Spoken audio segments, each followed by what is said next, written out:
वसल्लम ने इरशाद फरमाया, जो हक पर होते हुए झगड़ा छोड़ दे, जो हक पर होते हुए झगड़ा छोड़ दे, इसके लिए जन्नत के दरमियान घर बनाया जाएगा।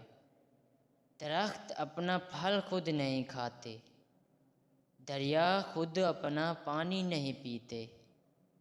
पीता है क्यों?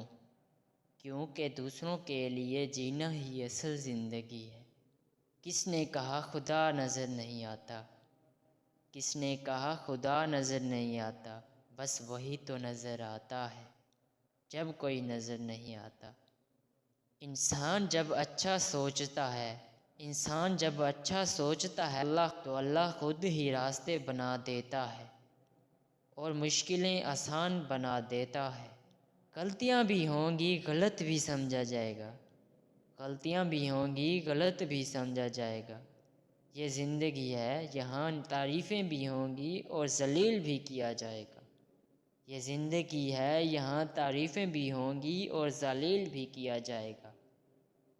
हर लिखी हुई बात को हर पढ़ने वाला, हर लिखी हुई बात को हर पढ़ने वाला नहीं समझ सकता, क्योंकि लिखने वाला एहसास लिखता है और पढ़ने वाला सिर्फ अल्फाज पढ़ता है।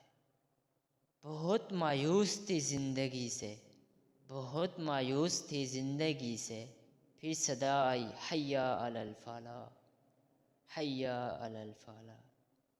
जिस तरह फूल का तारुफ उसकी खुशबू होती है, जिस तरह फूल का तारुफ उसकी खुशबू होती है, इस तरह इंसान का तारुफ इसके किरदार पे होता है जिनको हम अपना समझते हैं। बुरा वक्त चाहे कुछ लम्हों का ही हो, लेकिन बहुत से लोगों की पहचान करवा देता है जिनको हम अपना समझते हैं। दोस्तों, अगर आपको मेरी ये वीडियो अच्छी लगी हो तो मुझे कमेंट्स में ज़रूर बताइएगा, और अगर आप हमारे चैनल में न्यू आए हैं तो मज़ीद ऐसी और वीडियोस देखने के लिए हमारे इस चैनल को सब्सक्राइब करना मत भूलिएगा।